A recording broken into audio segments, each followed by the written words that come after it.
Greetings, citizens. Hey you beautiful creepy human being you. Welcome to my channel and welcome to today's true crime video. I'm so happy we could meet like this. I'm so happy that somehow in all of this that we're forced to deal with on the day today, you and I were able to find each other on this crazy little planet that we call home. My name is Brittany or Bratterstein, whichever you prefer, and today we're going to be discussing the controversial murders of Dan and Linda Broderick at the hands of Dan's ex-wife, Betty. But before we get started, if you have not yet had the pleasure, please make sure to join the Brat Pack by subscribing and ringing that bell. I put out a new video every single week, sometimes 2 a week like this week, and I would love to hang out with you. Yes, you, specifically you, but I can only do that if you join the Brat Pack and become one of us. One of us, one of us, one of us. Now, before we get into the details of today's story, I first need to say a big thank you to the sponsor of today's video, and that is Aura. If you've been here before, you've probably heard about Aura. I'm always singing their praises, but if you haven't, don't you worry. You're gonna learn about Aura. Now, I want to start this off with a question, and the question is this. Have you ever Googled your name or somebody you love's name and been surprised to see their or your personal information come up on one of those public listing sites? Because it is far more common than you might think for your private information to get out on the interwebs. And that is because there are these people, these things called data brokers, and they're out there selling your personal information to people you do not want to have it. And they're making money, bro. And they're selling it to people like robocallers and spammers, people you really do not want to have your information. And they can even find out where you live. I am not down with that sickness. I value my privacy. I value your privacy. And that is why I want to introduce you to Aura. Now, I have good news and I have bad news. The good news: data brokers are legally required to remove your information if you ask them to. Sounds great, right? Well, they make it very difficult because first you have to figure out what data brokers even have your information, and that is really the hard part, and that is where Aura comes in. Aura identifies which pesky little data brokers have your information, and they submit opt-out requests on your behalf. Okay, they do the work for you. When I first signed up for Aura, the very first thing I did is I went to the data broker opt-out section because I was just curious. I was like, how many data brokers really could have my information, right? Turns out like 30. Okay, and Aura had already went and sent out opt-out requests on my behalf. In addition to that, they check to see if your information has been leaked on the dark web, and nobody wants their information leaked on the dark web. And they check to see if your passwords that you use for websites like, I don't know, your banking, are strong, if they're secure, if they've been compromised. And I was curious about this because I've had the same password since like 2007, and it turns out my password is strong as heck. I did it right the first time, but I would never know if it wasn't for Aura. And those are just a couple examples of things that Aura does to protect you and your family from online threats that you just simply cannot see. Through just the Aura app, which is super easy to set up, by the way, you can get things like parental controls, which I'm getting closer and closer to needing. I don't even want to talk about it. It's breaking my heart. And antivirus, VPN, password management, identity theft insurance, and more. And you get it all in one place without having to have several different apps, and you get it at one affordable price. Now, I am a mom, but I'm not your mom. I can't tell you what to do, but what I can say is I think that this is a very good deal, and that I do not want people exploiting you and profiting off your personal information, and you do not have to. You can let Aura do all the hard work for you, like keeping you safe online, and obviously I have good news, otherwise I wouldn't be here right now telling you about it. Aura is offering members of the Brat Pack the opportunity to explore all they have to offer for 2 weeks for free through my link. So if all of that sounds as good to you as it does to me, make sure to click the link in my description box or go to aura.com/Bratterstein to get a 14-day free trial and find out if people out there are stealing your personal information, and if they are, let Aura help you put a stop to it today. Now, I just want to say a big thank you to Aura for partnering with me on today's video. It's partners like Aura that make it possible for me to put out videos as consistently as I do, and a big thank you to you guys for always being so supportive of all of my sponsors. You rock, don't ever change. Alright, now that I'm done begging you to join my cult, we can go ahead and get into this video. Now, you may notice that today's video is a bit on the shorter side. My Friday videos typically are a little bit shorter, but if you prefer longer videos, don't worry, Mondays are reserved for you. That's where I do deep dives, multi-parters, all that jazz. So today I'm going to tell you the story of Betty Broderick and the murders of Dan and Linda Broderick. And at the end of this video, I want you to answer the question of the day. I'm going to give it to you now so you can have it kicking around in your brain as we go through all the details, but obviously I want you to answer the question when you have some information to go on. But the question of the day is this. Do you believe Betty's version of events? Once we get into what happened, what she says happened, I want to know, do you believe her? Do you believe what she says happened? And second question, or a branch off from that question, do you believe that she is legally responsible for Dan and Linda's murders? Let me know all your thoughts in the comments below after we go through the details of this case. Now, with all of that said, come gather around and let me tell you the controversial story of Betty Broderick. Our story begins on November 5th, 1989, the day after I turned 1 year old. The day after I turned 1 year old. And police are responding to a call to Hillcrest, California, which is an upscale neighborhood in San Diego. The call came in at about 7:30 in the morning, and the person who called, this was a man named Brad, said that police needed to hurry and get to the house because this person, Brad, had been inside, and when he went inside, he found that a prominent attorney named Dan and his new wife, Linda, had been shot to death. Now, this man, Brad, this man reporting this man who's now standing outside talking to police and telling him how he found these two dead bodies. Well, this guy, Brad, is actually Betty, who is Dan's ex-wife. It's Betty's new boyfriend. So now he needs to tell police, like, why the heck he's there in the first place. He tells police that he had been at Betty's house when the phone started to ring, and he kind of waited, but Betty didn't answer it, so he answered it. And on the other line, it was a friend of Betty's looking for Betty. But he realizes after answering the phone that, like, Betty's not there. He has no idea where she is. He's like, what the hell? She's actually not here to take this call. May I take a message? And this is when the friend's like, I was just calling because I was worried because something's going on over at Dan's house. So he gets off this call. He's like, okay, Betty's not here. I need to see what's going on. He checks on her kids because two of her sons were still living in the house. He checks, makes sure they're cool, and then he leaves and heads to Dan's house to make sure everything's okay. Once he got to Dan's house, he knocked on the door, but nobody answered. And feeling a little unsure about it, he actually goes to, like, the side of the house. He busts a window. He climbs inside. He lets himself in, and while he's inside, that's when he discovers the bodies. Now, this sounds weird as hell to me. I'm like, who was this friend who called? A. Why would you just let yourself in? B. But his alibi was checked. Like, he was looked into and he was ruled out. It just sounds super weird to me, to my ears. To my ear holes, it doesn't sound right, but apparently it is. So they're looking for Betty now, obviously. And they go to her home, but she's not there. So they get a search warrant. They go in, they search the house, and they actually find a gun case. And the gun case is for the same caliber of gun that was used to kill Dan and Linda. So that doesn't look good because it's empty. The gun's not there. They also search it and they find this thing that Betty wrote that was entitled, What's a Nice Girl to Do? And basically it was like a story, kind of like a diary, but kind of written in like a story format where Betty wrote all about her relationship with Dan. Their marriage, their fights, their divorce, how volatile everything was. But she wrote it in a way that was very favorable to her, right? Like, he was the worst, she was the victim. And that's something. But the way she ended it was what really, like, gave them a pause. And she ended it by saying, basically, the only way she was ever going to get through to this man was to kill him.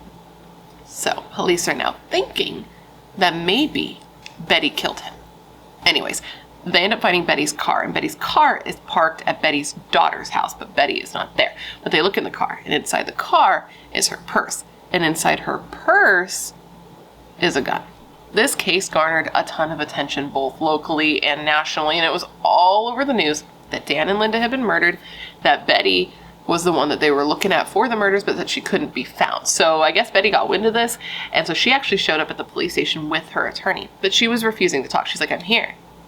You can look, but do not talk, because I'm not gonna, okay? But despite that, she was arrested, and she was charged with both murders. So let's talk about how did we get here when I used to know you so well. Okay. Betty Broderick was actually born Elizabeth Ann on November 7th, 1947, but her nickname from when she was just a little old lady was Betty, and Betty was one of 6 kids born to her parents Frank and Marita, and her family grew up in New York, and they were a Roman Catholic family. Her parents were super strict, super high expectations of their kids, but these expectations were also, like, very specific. For example, the girls, they were gonna grow up and be homemakers. Okay, Betty's parents were very, very traditional, and that's what they believed a girl's role was. They were to grow up, they were to get married, they were to have kids. They were supposed to spend their lives being devoted to and supporting their husband, make the meals, clean the house, all that jazz, but only that jazz. Now, besides like that, there really isn't that much that was notable about Betty's childhood. Nothing that would make you go, oh, that's why she did what she did. She seemed to be happy. She seemed to be normal. She was smart. She came from a family that, though they were strict, they also had money. Okay, her family owned like a plastering business, so they had dollar bills, y'all. And she was just like, she grew up like in a happy, normal family with money and like security, and things were cool. Betty graduated high school and then went on to college, where she studied early childhood education and English, which I'm sure her family just loved, considering she went to college instead of just like immediately getting married. But that is what she did. But you know, it wouldn't take long for her family to get what they wanted, because Betty would get married. She got married after college. So basically what happened is, while she was in Oregon, because remember, Betty's from New York, she was visiting a friend in Oregon. And while she was there, she met a man who lived in Oregon, right? And this was Dan. His name was Dan Broderick. And Dan seemed like a good match for her. He was from a big family, just like Betty, and he was from a Catholic family, just like Betty. And he was a catch. He was going to school to be a doctor and had doctor. He was going to school to be a doctor and had actually just gotten accepted at Cornell. Nard dog. And that's exciting, right? That's fancy. But most importantly, more importantly, that is in New York, which is where Betty was from. Now, despite it seeming like a good match and him seeming like a catch for her, right?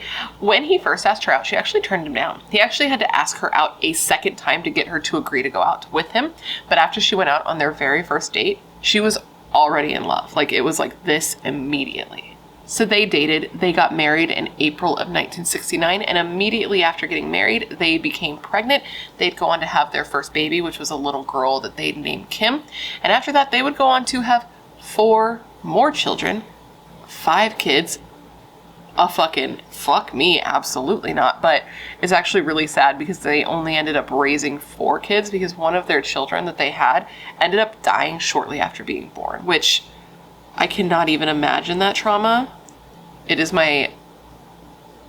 like my worst nightmare, right? Like, I can't imagine. That's horrible. I just feel like that would end me. And then on top of that, after having her kids, she suffered like several miscarriages, and she wasn't able to get pregnant again. So it's just trauma after trauma after trauma, and it seems incredibly difficult, and I have compassion for this portion of her life, because that sounds incredibly hard. So they had Kim, Lee, Daniel, and Rhett. And in the beginning of their relationship, Dan was actually still in medical school, because remember, he's going to be a doctor. So Betty got a job teaching so that she could make some money for the family. She was the breadwinner. She was the one supporting the family. And she also did some part-time work. She did Tupperware parties, and she sold Avon, which, do you guys remember Avon? Is that still a thing? I don't know, but my mom did Avon, and I just remember she would bring home those booklets, like the Avon booklets, and I would sit there, and I would go through, and I would put a star next to every single thing that I wanted. All those little swatches of lip gloss, I was like, I would like this one and this one and this one. I wanted all of them. I never got any of them, but man, I've just always loved makeup so much. It's a wee thing. But that's not what we're talking about here, so let me just move on a little bit. So Dan finishes medical school. The 2 are married. They have their kids. They're raising their kids. They're being a family. All that jazz. And that's when Dan decides he actually wants to go back to school. Okay. And he wants to go to law school. He's already gone to and completed medical school. And now law school. Doctor, lawyer. He wants to be all of the things. He's clearly an overachiever. He wants to be more, do more, make more money, support his family. All of that. But that means that now Betty has to be the #1 sole breadwinner again. And I'm just like, how? How are you doing this? Who's watching your kids? I guess they could have hired a nanny. He did have like medical school money, but I'm just like, who has the time for this? But that's what happened. He goes back to school.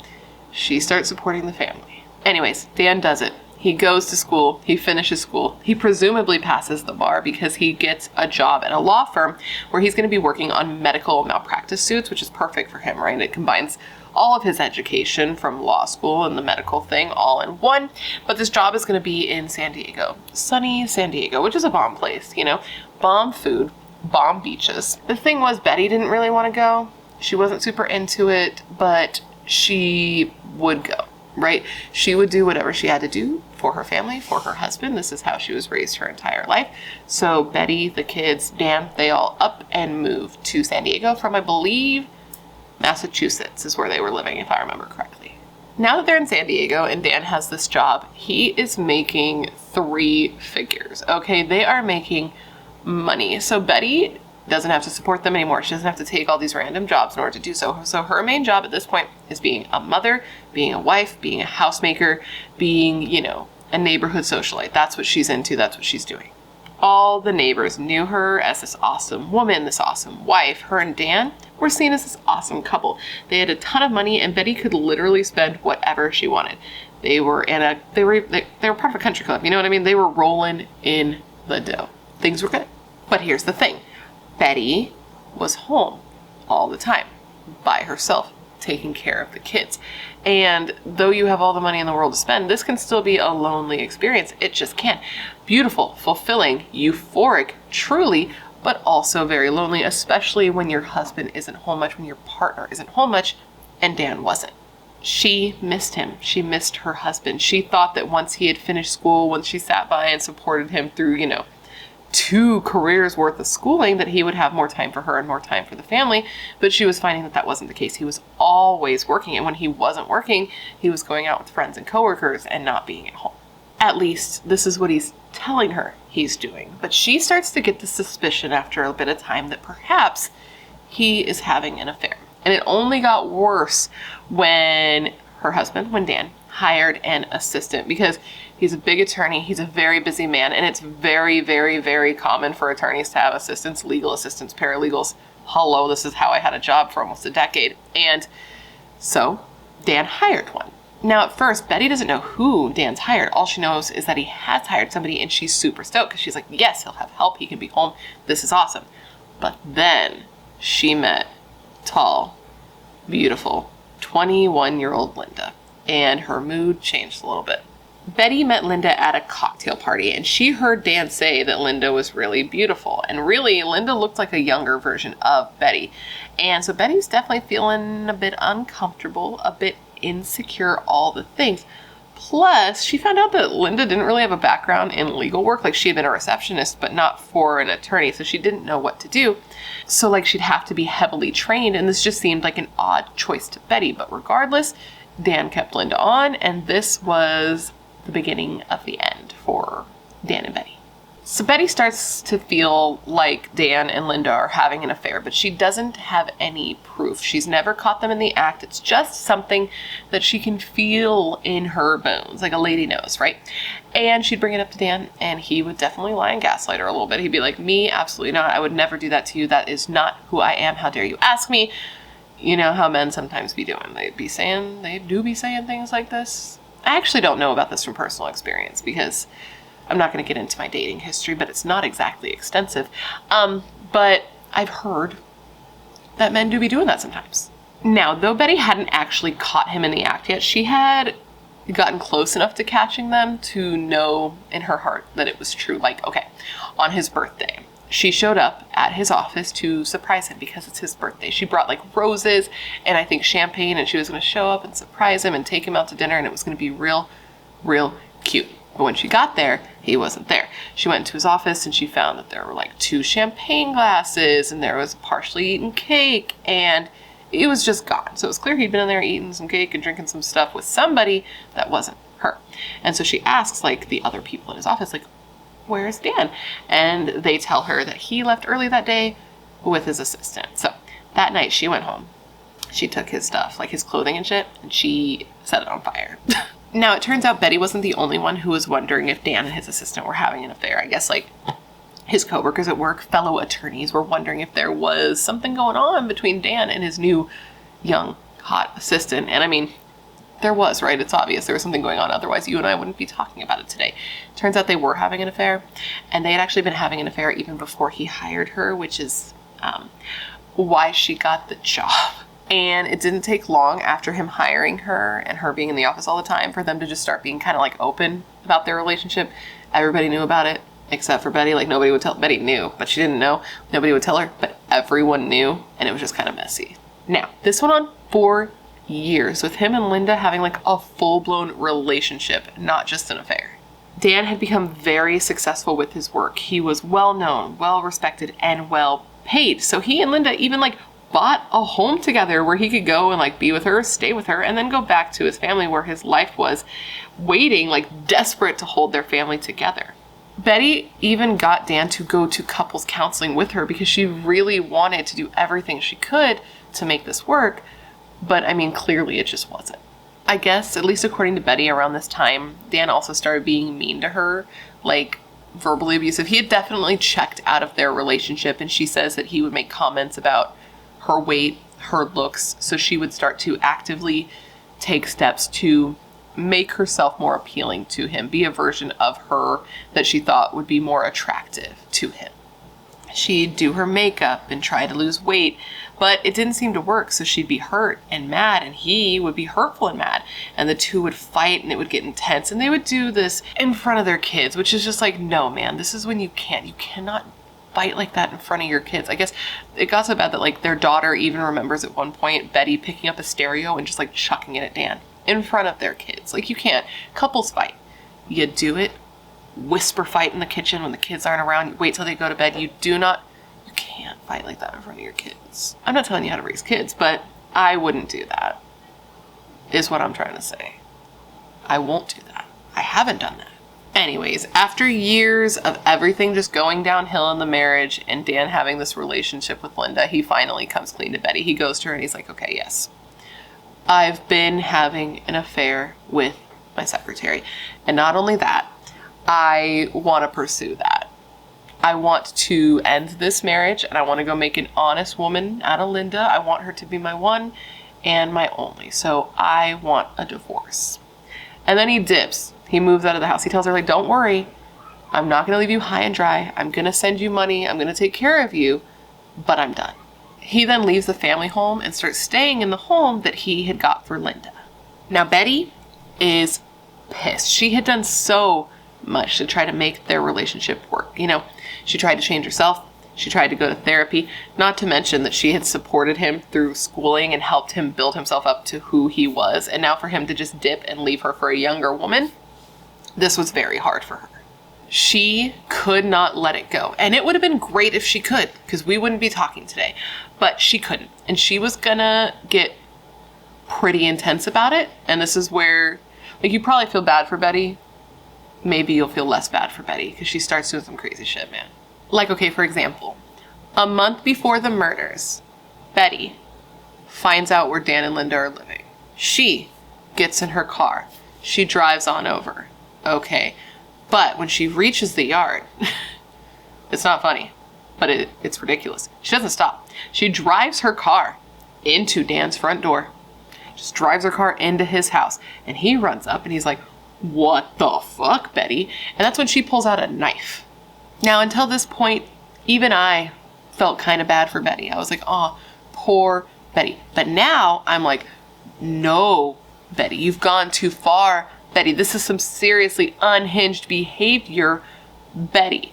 It's actually very interesting. This is so off subject. I might cut this out. But the fact that I'm filming this about her driving her car into the house on this day, because I just watched, spoiler alert, if you're not watching The Bear, there's an episode of The Bear where someone drives a car into a house. That's all I'll say. And I just watched that right before filming. What does this mean? Anyways, as a result of this car incident, Betty actually got taken in and was held on like a 72-hour psychiatric hold per her husband's request, because I mean, she did drive a car into his house. But then once she was let out, she was mad. She was like, okay, it's on. You want to play? Let's play. Even though Dan had gotten a restraining order against her, she didn't give a shit. It's at this point that Betty starts doing some things that, like, I don't know, like I wouldn't do. For example, she would bring her kids, she'd like put them in the car, she'd drive over to his house, and then she would drop the kids off without telling him. And this was very traumatic for the kids, which honestly just pisses me off. Like, I guess they'd be crying, they'd be clinging to her legs, but she would just leave them anyway. And I'm like, okay, I know you're mad at your husband, your ex-husband, your soon-to-be ex-husband. But to bring your kids into it is so fucked up. It makes me so mad. I cannot imagine doing that to my baby, to have him crying and grabbing my legs and just being like, fucking, I'm punishing your father. Like, no, absolutely not. So she would do this. She would pick them up. She would do it again. And finally, Dan got to the point that he was like, no, I'll just keep them actually. How about that? When he did this, she got so pissed. She called him over and over and over. And he's like, listen, you abandoned them. You continuously abandoned them. So I'm going to keep them. And you know what else?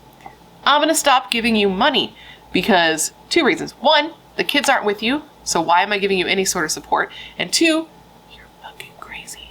Now, as far as I know, after, a battle, they do end up sharing custody of the kids. The kids would go back and forth between the 2 of them. They just had this rockiness in the beginning, right? But it's very frustrating because it seems like they were using the kids to hurt each other, and I hate that so much. Now, this situation really seemed to take a toll on Betty because by all accounts, prior to all of this happening, prior to Betty finding out about the affair, prior to the marriage just completely falling down around her, prior to him moving out, Betty was seen by everyone as being a good person. She was a good wife, a good friend, a good mother. She was said to be friendly with all her neighbors and energetic and the life of a party. But once all of this happened, she became like a shell of herself. She really withdrew into herself, stopped caring about herself really. And it was just very clear to everyone that knew her that she was very different. So Dan and Betty are getting a divorce, and it is a messy divorce, and it is taking a while. Dan, being an attorney, is representing himself, and Betty, according to her, is having trouble getting representation. She's having trouble finding an attorney who wants to challenge Dan. And Dan at this point is done playing with Betty. He was being nice, and now he's like, no, I'm not being nice. I'm not playing, and he wasn't really taking her feelings into account at all anymore. It's in the midst of this that Dan decides he wants to sell the home that they had shared, the home that Betty still lives in. And when he tells her this, she's like, absolutely fucking not, bro. I live here, A, and the kids come and stay with me here, B. And he's like, sucks to suck, but I'm going to sell it anyway. And he was able to find some sort of legal loophole because attorney, and he sold the house. He sold the house. Now, it's not to say he left her homeless, because he didn't. He actually bought her another house. It was just a smaller house. It wasn't a small house by any means. It was still a big house, but it was smaller than the house she had lived in. And this pissed her off. So things are tense. Betty and Dan are not getting along. And as I'm sure you can imagine, Betty and Linda not getting along either. They don't like each other. Linda referred to Betty as the beast. And according to Betty, she believed that Linda was trying to torment her. Betty said that she would come home to find things in her mailbox, like pamphlets for weight loss and nutrition supplements. And you remember Dan would comment on her weight. So she believed this was coming from them or from Linda specifically. And she said she also found a photo of Dan and Linda in her mailbox of them happy and smiling, holding each other, clearly thriving in their relationship where hers and Dan's failed so hard. And this was driving Betty nuts. Anyways, after 4 years, the divorce is finally finalized in 1989. And Dan and Linda are feeling like this could finally just be over and they could be done, which no, that's not how it works when you have kids with somebody. You do have to co-parent, which sounds like hell to me if you don't get along with your ex. That, I cannot imagine that. I've seen it. It sounds and looks like shit. If you co-parent, I'm sorry. Unless it's great, then that's great for you. But if it's not great, I'm so sorry because it sounds exhausting. But they're just hoping that now that Dan and Betty are legally separated, maybe they could just have some chill without Betty just always being right there. So the two actually got married. They got married the same year that the divorce was finalized. They married on April 22nd, 1989, which was the same month as Dan and Betty's wedding anniversary. Actually, just 2 weeks prior to the wedding, 2 weeks prior to Dan and Linda's wedding, would have been Dan and Betty's 20th wedding anniversary if they had stayed together. Now, I don't know if the two were joking or not. They could have been serious. Linda could have been serious about this because, Betty had threatened Dan in the past. I mean, she had quite literally driven her car into their home. But when the two were discussing their wedding, before it happened, they were talking about getting married. They were talking about the date in which they were going to get married because they knew they were doing it pretty close to the wedding anniversary, right? Linda was like, hey, here's what I think. You should probably wear a bulletproof vest to the wedding because this is going to piss this woman off. I don't know if she was serious or she was joking, but I guess Dan did not do that. He did hire security for the wedding, which I was like, damn. I don't know if it was just for Betty or not, but he did hire security, but he didn't wear a vest because he was like, listen, Betty might be acting crazy, but she's not violent. She would never actually hurt me. Now, speaking of Betty, it was around this time that Betty, who is now a single mother, decides that she needs to get a gun. She wants to be able to protect herself since she's alone with the kids all the time, even though she wasn't really alone all the time because she did have a boyfriend at this point. She had moved on and she was dating a guy named Brad, and he was around quite often, but she still felt like she needed to have a gun. And when she got this gun, she asked the gunman, the man selling the gun, if she could have the type of ammo that would do the most damage to a person. And she also went out and took like target practice, shooting lessons, all that. The months following the divorce and the wedding were hard. I mean, the two did have a parenting schedule. They had a schedule with the kids on how they were going to manage that, but the three weren't getting along or anything like that. Dan and Betty still didn't like each other. There was a lot of tension. Betty hated Linda, and I have to imagine that the feeling there was mutual. Betty feels betrayed by Dan, and I'm sure he's not happy with the state of their relationship at this point, so they're doing what they can to make it work, but they're doing it with tension. Now that was until the day before the murders, because things had been going tense, but they were going. And then the day before the murders, Betty received a letter. And this letter essentially said that Dan wanted full custody of their two remaining children, because Kim and Lee were older. They were already moved out of the house, but the two boys were still up for grabs, I guess. So now we come to November 5th, 1989. Betty had been at home and she decides that she's going to go do something. She leaves her home where her boyfriend Brad and her two sons were, and she got in her car. But before getting in her car, she grabbed a key. Apparently she had seen that her older daughter had a key to Dan and Linda's home. So she took it, she got in her car, and she drove over to Dan and Linda's house, making sure to bring her gun with her. Now, Betty's side of the story is that she went over to their home that day to talk to them. And you may be thinking, well, if she was just going to talk to them, why did she bring the gun? Which is an excellent question. Betty says that the reason she brought the gun is that she was planning to take her own life because she had been so beat down. But she didn't take her own life, did she? No, she didn't. She used that key. She let herself in Dan and Linda's house. And what exactly happened after she let herself in that house, we don't know. But what we do know is she used that gun and she shot Dan and Linda to death. 2 shots missed their target, one hitting the wall and one the nightstand. 28-year-old Linda was found face down. She had been shot twice, once in the head and once in the chest. And 44-year-old Dan was shot in the chest, and it looked like he had been reaching for the phone to call for help. A phone that Betty had unplugged from the wall and dropped in the hallway on her way out of the home. And this phone being left in the hallway thing is so evil to me because, okay, Dan had been shot in the lung, and this wouldn't kill him right away. It was estimated that it would probably take about 20 minutes for him to die. So it looks like she ripped the phone out and took it with her and put it in the hall so he couldn't call for help, which is just, it's just evil. It's evil. That's evil. So Betty then takes off. She gets in her car. She's driving around. She doesn't know what to do. At some point, she calls her eldest daughter and she tells her what she just did. She tells this girl that she had just killed her father. I know, I can't imagine getting that call. Now, I don't know if this was her daughter's suggestion or just something she decided to do, but she ends up going, meeting with her attorney, going with her attorney to the police station to turn herself in, where she is then arrested and charged with 2 counts of murder. Now, trial. People were very divided on how they felt about this case because, Dan did kind of fuck Betty over a little bit, right? He did. But did he deserve to die for it? Obviously not. But I feel like people, it's just hard. I've seen it when you don't particularly like a victim. So in those cases, you often see a divided crowd, which I'm sure I'm going to see differing opinions in the comments. I can just feel it in my bones because these types of cases usually do get that.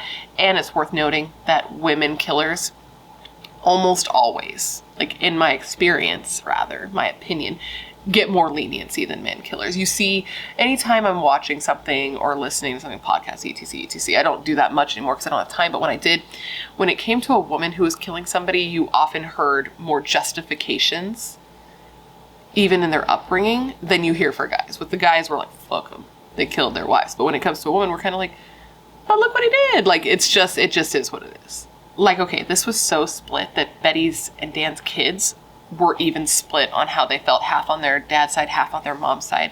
And okay, like so split that during Betty's first trial, yes, first trial, it ended in a hung jury because they just couldn't come to a decision. They couldn't make a decision on what they thought. A lot of people thought, a lot of the jurors thought it should be manslaughter, not murder, because they didn't believe it was planned. So as I said, there was a mistrial and they were going to have to do it all over again. And the prosecution did. They brought her up on charges again, but this time they charged her with second-degree murder, not first-degree murder, because they thought they would have more success. Her defense at her second trial was basically like, listen, Betty was a battered woman who just snapped. She lost it after being abused for many, many years. And then Betty testified and said Dan was abusive to her. She said that he would blow up at her for the littlest thing. He'd grab her by the neck. He'd bring her face to his face and just scream at her. She said that day she went to Dan's house because she wanted to talk to him. She wanted to convince him to let her keep her boys. And she brought the gun with her because if he refused, she was going to take her own life. She says that when she got there, everything happened so fast. She saw Linda move and she heard Dan say, like, call the police. So she panicked and she shot them. The prosecution was like, listen, no. Okay, she wasn't battered, and she was even well taken care of after the divorce. Apparently, Betty was getting $16,000 in alimony a month, and even though Dan had sold the house they shared, he bought her a new home, and this new home had cost like $500,000. Now, the jury is sent to deliberate, and this time they do come back with a unanimous decision. They had found Betty guilty of both murders, and her sentencing for this was 15 years to life. She got 2 consecutive sentences of 15 years to life, plus 2 additional years. So she would have to serve 32 years to life, which I don't know why. It just sounds like low. Is that low? It hits my ear as a little bit low for killing 2 people. Now, Betty has come up for parole a couple of times. The first time was in 2010, and then again 3 years later. And both times parole was denied because Betty didn't admit to doing anything wrong. She still felt like the murders were justified. So another 3 years passed, and again she was up for parole. And again she was like, listen, I don't know what to tell you. I had to do what I had to do. My actions were just. So she was denied parole, but this time it was going to be different. She wasn't going to have to just wait 3 years again to come up for parole. She was going to have to wait 15. So now she is in her 70s and she is still in jail where she deserves to be? Question mark? Let me know what you think in the comments below. And with that, my friends, is the story of the controversial murders of Dan and Linda Broderick. I hope you found this to be informative, and I hope I made sense. And of course, I just want to thank you for remembering Dan and Linda with me today. Now, considering everything I told you today, I want to revisit the question of the day, and that is this. Do you believe that Betty was legally at fault for the murders of Dan and Linda? I feel like the comments are going to be divisive because, people did wrong on both sides, and that can make people, do a little back and forth, but do they deserve to die for it? Like, I don't think so, but let me know what you think in the comments below. I'd love to hear your opinions. Anyways, guys, before you leave, please don't forget to let me know down below what cases you'd like to see me cover in the future. As you know, I have a long list of cases, and whenever you leave me a suggestion, I put your name. I put the case suggestion on my list. I put your name next to it, so if I cover it, I can give you a shout out. I know you're filled with good ideas and good taste. Otherwise, you would not be here. And I love looking into the cases you guys suggest because they're often cases I haven't heard of or cases that need more coverage. If you haven't already, please don't forget to join the Brat Pack by subscribing and ringing the bell. I put out a new video every single week, sometimes 2 a week like this week, and I'd love to hang out with you. Yes, you, specifically you. And if you want to hang out more consistently, all my social media is listed down below for your convenience, along with a link to my membership where you can get early access to non-sponsored videos, priority comment responses, things like that. Now, I just want to say one last thank you to Aura for partnering with me on today's video. It's partners like Aura that make it possible for me to put out videos as consistently as I do. And a big thank you to you guys for always being so supportive of all of my sponsors. You rock. Don't ever change. And now with all of that said, I just want to thank you for being here when you could literally be anywhere else in the world. If that is tight, you are tight. Please stay safe and be a better person than you were yesterday. And I hope to see you in my next video. Bye.